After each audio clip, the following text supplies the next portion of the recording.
Welcome to the Neighborhood Law Center. I'm your host, Melvin Burruss, and today we're delighted to have an entrepreneur and small business owner, Quinton Harrell, president of the Black Business Alliance, as well as a small business person. So we're going to get a lot of good information from what we call Q, and we'll let him get started. Q, give us a little bit about your background and what brought you here today. Well, first of all, thank you for having me, Mr. B. It's a pleasure, it's an honor to be in your presence anytime I get a chance, and so thank you first and foremost.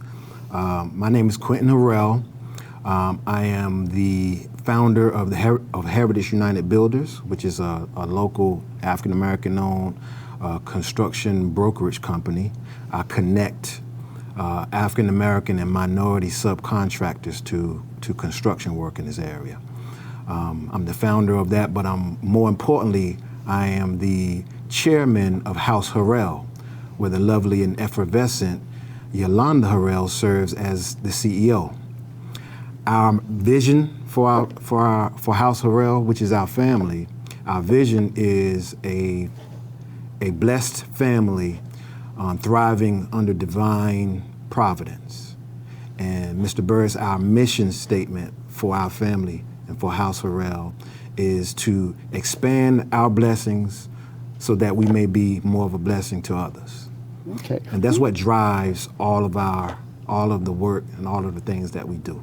Okay, well, that's a good mission to have, because as president of the Minority Business Alliance, you've done a great job over there. Tell us a little bit about that organization and what is your vision over at the, which is a subsidiary, or I should say a committee under the Charlottesville Regional Chamber of Commerce. Yeah, so the Minority Business Alliance is actually an affinity group of the Charlottesville Chamber of Commerce, and it has gone through a few iterations in its name over the years. It came out of the dialogue on race and this idea about racial reckoning and how the city of Charlottesville and the chamber played a part in the lack of provision and support of black businesses historically. And so this idea of this Minority Business Alliance, which we changed, when myself as the chairman, Kay Monroe as the vice chairman, and Alex Erpy as our treasurer, when we came on to take over leadership after you and Treacherous Jackson's worthy hands led it to where it was, we decided to revision and remission the organization and enhance the focus even more so. The previous name of the organization was the Chamber Business Diversity Council, and we are and still are all about diversity and inclusion. However, we wanted to sharpen the focus because we wanted to concentrate on minority businesses in particular, serving minority businesses in what we do, but being diverse in the partners that we have in the community. So our mission statement is to convene, connect, and support minority business professionals, leveraging our nonprofit and for-profit community partners to build community wealth in the city and the area of Charlottesville. Okay, so what else has your thinking changed over the years as far as black small business is concerned? Well, over the years, when I think about, I'm a serial entrepreneur. I've been an entrepreneur since a child. Always thinking of ways and looking for ways to turn a profit from the time I was 9 years old up until the present. And throughout that entire time, my mindset has just changed so much. I started off as a young hustler, always moving and shaking, hustling, trying to turn that profit that I mentioned. And over the years, my mindset has transitioned, and I'm still in that transition of being a businessman and operating a business that can truly grow and create and be a part of your tool belt for wealth creation. That's the biggest transition that I've experienced in my life as far as businesses. Black businesses are at the center of my heart, mine, and all other minority business owners and black business owners that are emerging or have been in business for years. I really and truly want to see black entrepreneurs thrive and become wealthy from their business that they create. Fantastic ideas are out there, but sometimes and I've experienced it myself, where you can start a business and just end up building yourself a job with more responsibility than you would have if you were just employed by someone else. Okay. What has been the best thing about having your own business? I mean, telling our audience, because a lot of folks are scared to take that opportunity, the opportunity to start their business or continue. As you're saying, you start out maybe doing a side hustle, and it starts to grow, and you say, wait a minute, but you have a permanent job. So you have to make some kind of decision some point in your life where you says, hey, my side hustle is my business. So what has been the best thing about having your own business and expanding on it? The best thing, there's a lot of things. First thing that comes to mind is independence and autonomy, but that can be a trick bag, if you will, because you can walk away from a 9-to-5 for autonomy and not be prepared for all the responsibilities that come along with being a business owner. The other thing, in addition to independence and being able to be the sole controller of your own fate, so to speak, as far as your personal economics is concerned, is the ability to create value for others. It puts you on the next platform to create value and serve people in another way. And if you were to adopt the philosophy of one of those great speakers, Zig Ziglar, that mentions if you do enough for other people, enough people that you do things for, and you get them what they want, then you will always be able to get what you want. And so that was a very rough version of Zig Ziglar's quote, but it's all about serving others. And so that's one of the best things about having your own business. Well, as part of chair of the Minority Business Alliance, what advice would you give anyone who wants to start their own business? One thing I would say is make sure that you test and vet your idea. We can be very passionate about our ideas and not understand all the other components that go along with running a business. So educate yourself. First and foremost, there's a multitude of things that you can do in educating yourself before you start a business. But one thing that is so very important is understand accounting. Because financial literacy in your business is of the utmost importance, Mr. B. Oftentimes we don't understand how to read our financial statements. We don't keep good records, and what it does, it allows us not to be able to make business decisions to allow ourselves to grow, or to sustain ourselves, when you don't understand the accounting of your business. The other thing, which is critically important, that I learned over the years, that I learned how I didn't make it as far as I should have in one of my first businesses here in Charlottesville, was leadership skills. You have to have and understand how you lead others. Leadership skills is so very important because it actually can exponentiate your business. In order for a business to grow, you have to get a ton more people to follow you and believe in your vision. Because you can't do everything by yourself. You're so true. And talking about finances, I see that Community Investment Cooperative, CIC, was given a grant or was awarded, was recognized by the organization. Now, tell us why you recognize CIC. Gotcha. So the CIC, the Minority Business Alliance, this year for Minority Business Month, we chose the Community Investment Collaborative to receive the coveted Vanguard Award that we give out annually. The Vanguard Award is named after John F. Bell, a prominent African-American, strong-driven entity and institution in the Charlottesville community. And what it represents is those entities and those business owners that truly support the minority business environment and all the challenges that come along with it. So we chose CIC. Typically in the past years, we've chosen an individual. This year we chose CIC, which is slightly off the beaten path, but we recognize them as an organization that has become a pillar in supporting minority businesses in this community.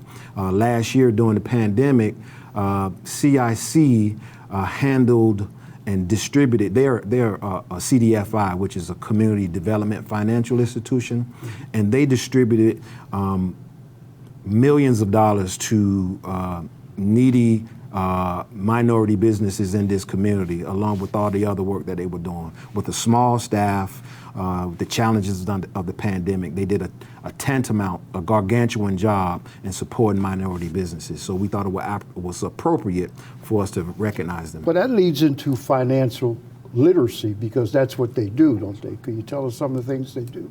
Well, actually, CIC, they have an arm of financial literacy, but the core of their mission is providing opportunities for minority businesses, underserved businesses in this community, and providing a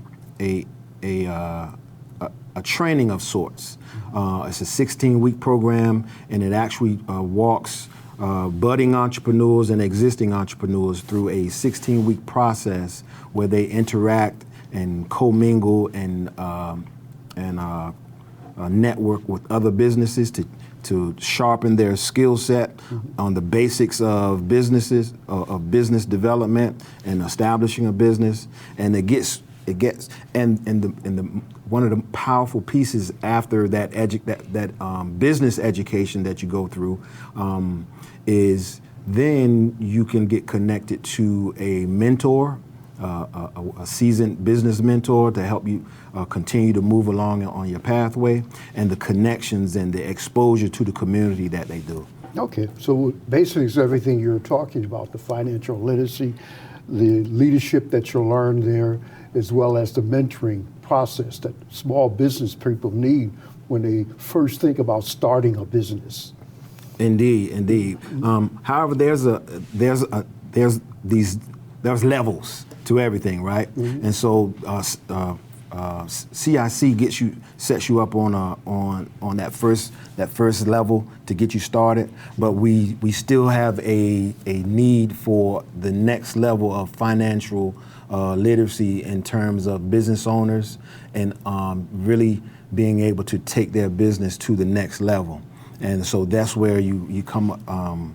You have institutions like the Small Business Development Center or New Hill Development Corporation, who has a financial capability arm that they are really thriving in now and helping to change business owners as well as regular consumers improve their credit scores, because you have to have a strong credit score as an entrepreneur, even when you're seeking and trying to access capital in the financial realm. Okay. Let's take a break here. We're almost halfway through, which went pretty quick. But the thing I want to say, that this is the Neighborhood Law Center. I'm your host, Melvin Burruss. Our guest is Quinton Harrell, chairman of the Minority Business Alliance, which is an affinity of the Charlottesville Regional Chamber of Commerce. Okay, so let's get back in there. What black-owned business are you looking forward to seeing in the future that joining the organization of the Minority Business Alliance? All of them. All of them, Yeah, okay. yeah, yeah. What are you That's the doing to ideal. recruit, though? That's the ideal. What we're doing, our top priority, Mr. Burruss, it was to relentlessly pursue creating value for the membership. And how do you create value for membership? Because I'll say this, even years ago as a business owner here in Charlottesville, the question that I even had is why would I join the chamber, or why would I join the Business Diversity Council, or it was called the Chamber Minority Business Council back then. Why would I join? And so that's a question that I realized that a lot of people and a lot of entrepreneurs had in their mind. They may not have the time to go to meetings in the middle of the day. They may not have time to go to meetings in the evening because of child care or other family responsibilities. But what is the true value of being a part and having a membership in the Minority Business Alliance? And so that's what we've been working on, creating that value. So here's some of the things that we've been doing. Of course, and with all chamber affiliations, it's all about making connections and networking. So we provide networking opportunities. We've had to be creative with that based on the pandemics, but we still have been making sure that we have these networking opportunities. We make sure that we provide professional development opportunities for individuals and entrepreneurs. Give you an example, we brought in Toastmasters because it's a connection to that leadership component and about getting in front of and speaking in front of people. Even right now, I lose my words on camera with you right now, but I'm fine with that. I'll still grab that thought and convey it to you. And the importance of being articulate and getting your points across is very important in business. So we brought that in. But I am a crash dummy example for how you have to be comfortable with failing in order to succeed, right? And then one of the biggest things that we've been doing for creating value for membership, and why any African American or minority business in this community should join us, is we've been creating these competitive grant opportunities, which is part of our mission of leveraging our partnerships with nonprofit and for-profit members of this community. And so we've provided grants from our own small pot of funds. We're a membership-driven organization, and we've provided what we call endurance grants through the pandemic to members. We had a small application process, and we decided that we wanted to take this time while we don't have the opportunities for our fundraising events that we do, like the annual luncheon that we do. We decided this year we're going to invest into our members, how they invested in us, to show them that we appreciate their membership on an annual basis, and here's our opportunity. So we provided $4,000 grants to the Black Women of Central Virginia was one of them. That was this year. This year. Yeah, so I was talking about last year, but yes, that is the case. So the 100 Black women, or the Black Women of Central Virginia this year, New Hill Development Corporation this year, and two more. The Jefferson School African American Heritage Center, and one more that is getting away from me. But we chose to recognize our nonprofit partners this year that are members of the organization with the Endurance Fund. But we've also, one more thing, but we also partner with United Way to provide grants to our membership as well, to support their businesses through the COVID recovery. And so that's been a valuable partnership. I think we've provided about $80,000 to minority businesses in this community. And my apologies to that last nonprofit that we gave an endorsed fund to this year. Okay. Well, that's what, as you're saying, networking and mentoring is all about. But what are some of the unique challenges? Well, the first thing I'm going to ask you is, how are you reaching out to grow your membership?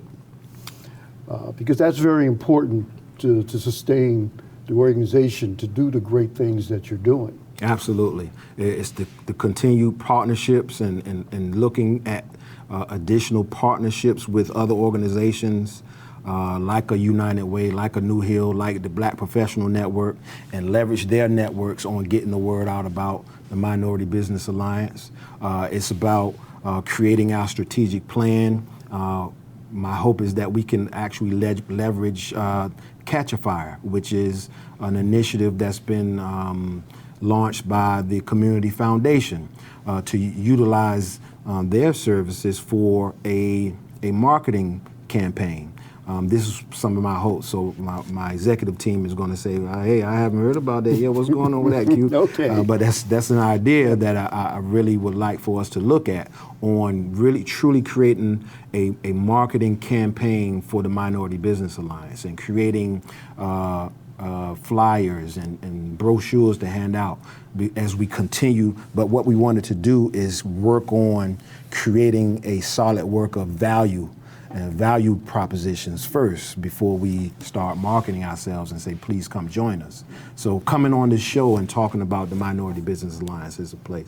The other members speaking to their networks and seeking those opportunities to just get the word out about the Minority Business Alliance, social media, so on and so forth. So that's how we're doing it right now. So how can they get in contact? Well, how can small businesses get in contact with you to learn more about what the Black Business Alliance is doing? Thank you for asking.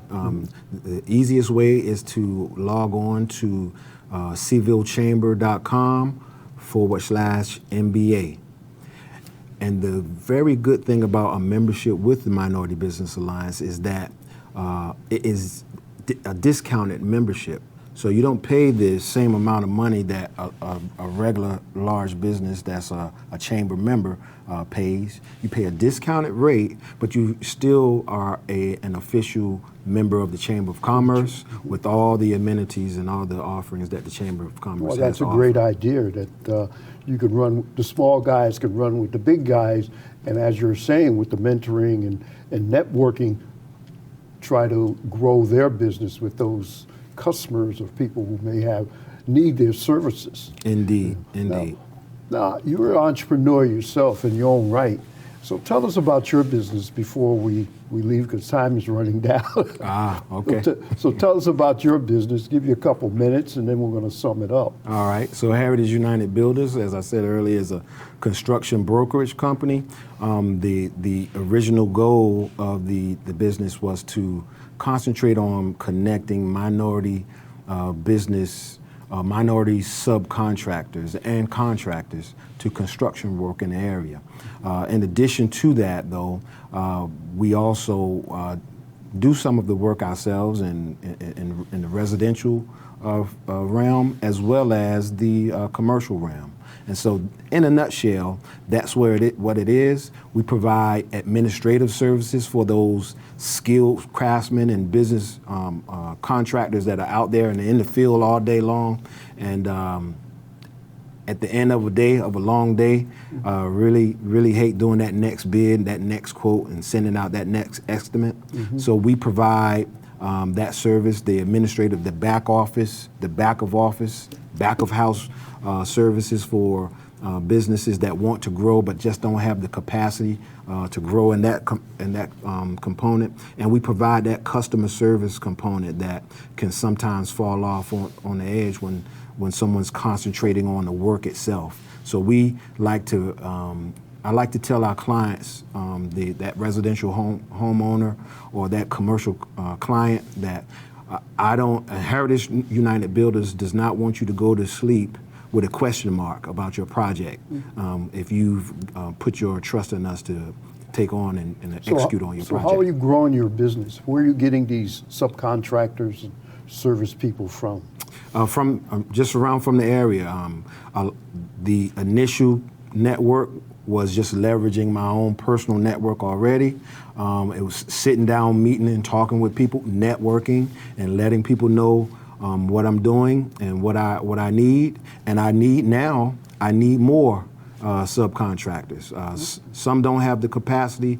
Some don't have they don't have the time to sit down and talk with me so I can explain to them what I'm doing. So I've just been creating a body of work and examples of these successful projects, and now I need to bring in more subcontractors because I've actually been turning away work because Hub doesn't have the capacity, and the projects are being lined up and backed up. So how can they get in touch with you, with Hub then? Any subcontractors out there that want to use your service? Thank you for asking. www.hubuilders.com. You can go to the website. There's a contact us page on every page where you can reach out to us, and when you fill out the form comes straight to my email box, and I reach out, and I would love to sit down to talk with anyone interested in working with us. Okay, we're about to the end, so let's sum up. And why don't you leave with our audience things that you think that they should know or do as far as the challenges of small business, right? Business. Well, that's a big one just to close out on. That's a big one. But what I will say is this, Mr. Burruss, and for black business, for minority businesses, for any business, for everyone in this community, one thing that I've learned that is of critical importance is relationships. It sounds like a cliche, sounds like a tagline, but with all the experiences that I had in the years that I've been in Charlottesville, relationships are key. Well, that's great. Well, thank you very much. I'm going to close it out. This is Melvin Burruss, your host, Quinton Harrell, our guest, and this has been the Neighborhood Law Center. Peace. And God bless.